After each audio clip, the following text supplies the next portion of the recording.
रंजना की रसोईमध्ये आपले स्वागत। आणि आपण बनवतोय गावरान बावच्या। हे बघा, मी ह्या चांगल्या अशा निवडून घेतलेत, मोडून घेतल्यात। ह्याला गवार पण म्हणतात, गावरान गवार, पण आम्ही ह्याला बावचीच म्हणतो।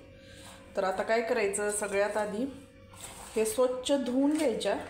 अत्यंत साधी, सोपी आणि झटपट होणारी पद्धत। असं म्हणतात की ज्यांना बीपीचा वगैरे त्रास आहे त्यांनी आठवड्यातून एकदा ते दोनदा गावरान किंवा देसी कोणती जी भेटेल गवार बावची त्याची भाजी करून खायची। तर मी असं हे चांगलं खसाखसा धुवून घेणार आहे आणि मी ठेवलं इथं गरम करायला पाणी। तर मी उकडून घेणार आहे। दोन्ही प्रकारे आम्ही करतो, ही भाजून पण आणि उकडून पण। तर मी आज उकडून करणार आहे अशी मस्त। आणि मला आठवते माझी आजी जेव्हा सीझनेबल फळं किंवा भाज्या भेटायच्या ना, तेव्हा माझी आजी, माझ्या वडिलांची आई काय करायची माहिती आहे का, आता ह्या गवार वांगी म्हणजे बावच्या वांगी ह्याचा सीझन आहे भरपूर, तर तेव्हा ती हे असल्या गवार वगैरे आहे ना, तर ते असं मोडून निवडून चांगलं कडक उन्हात वाळवून ठेवायची। आता मी याच्यामध्ये घालणार आहे मीठ घालून अशी जरी शिजवली तर इतकी चवदार आणि मस्त लागते ना, त्यात पूर्ण असं मीठ उतरतं। आणि आता ह्याला आपण उकडून घेऊया। बघू किती वेळ लागतोय, 5 ते 7 मिनटं लागतील। कोळे असे चांगले येते। झाकण ठेवायचं आणि व्यवस्थित उकडून घ्यायचं। तर मी आजीची गोष्ट सांगत होते, तर ती गवार वांगी अशी मस्त वाळवून ठेवायची। आणि पावसाळ्यात जेव्हा ह्या भाज्या त्या काळात भेटायची नाही आमच्या लहानपणी ना, तेव्हा आम्ही त्या उकडून त्यात डाळ कांदा घालून मसाला घालून असं परतवून खायचं। कधी कधी ती आम्हाला मीठ घालून हळद घालून असं उकडून द्यायची, खूप छान लागतं ते। तर बघू, मी ह्या वर्षी वाळवून ठेवायचा विचार करते।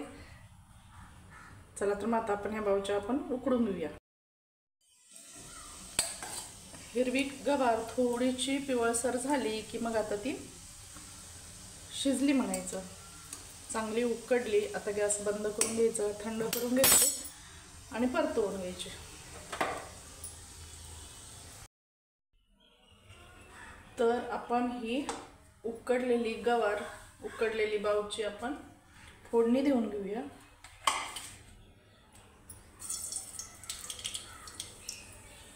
मोहरी टाकली आहे मी, जिरे,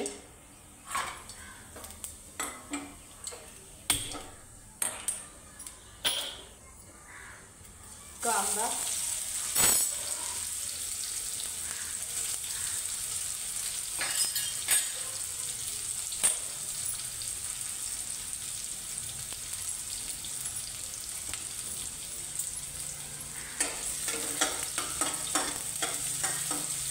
चांगलं परतवून घ्यायचं व्यवस्थित।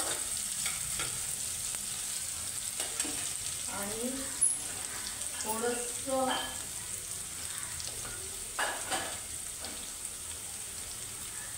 जाडसर शेंगदाण्याचं कूट टाकणार आहोत आपण। कांदा परतवून झाला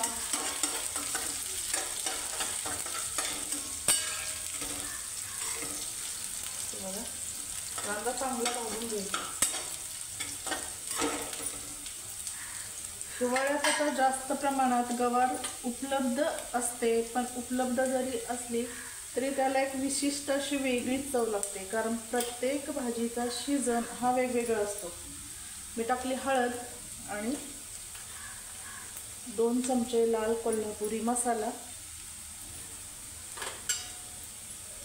हिंग,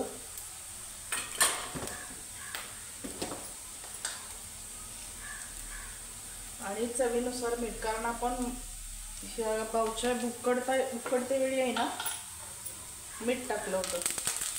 कोथिंबीर सगळं परतवून घ्यायचं आणि जाडसर कूट टाकायचं 1 चमचा। हे पण चांगलं परतवून घ्यायचं। गॅस पटकन बारीक करायचा। हे बघा, असं चांगलं परतवून घ्यायचं आणि ही उकडलेली बावची त्याच्यामध्ये टाकून द्यायची।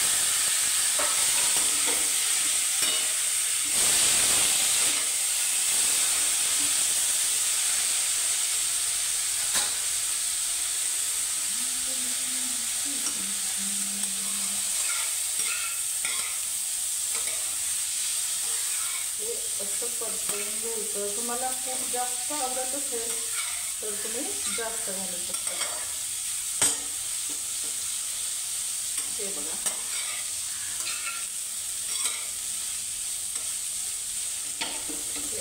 असं एकदम भाकरीसोबत चपातीसोबत खायला खूप छान होतं.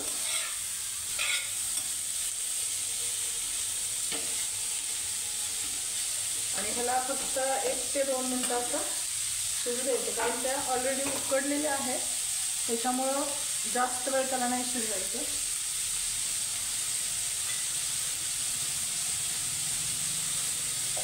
तिखट मीठ व्यवस्थित शिजावं म्हणून एक थोडंसं पाणी, उगीच 1 चमचावर पाणी घातलं.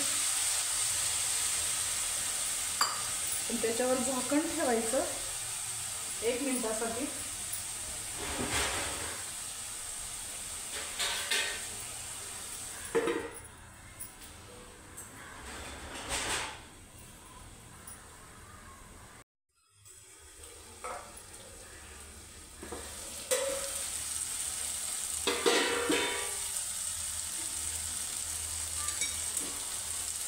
हे बघा, एकदा असं तेल सुटलं भाजीला की आपली भाजी खाण्यासाठी तयार झालेली आहे. तर ही गवार किंवा बावची जरी बीपीसाठी म्हणतात चांगली असली तरीसुद्धा ज्यांना मूळव्याधी किंवा मूळव्याधीसारखे असे जर काही त्रास असतील तर त्यांनी गवार खाऊ नये. ज्यांना त्वचेवर खाज उठत असेल त्यांनी पण खाऊ नये.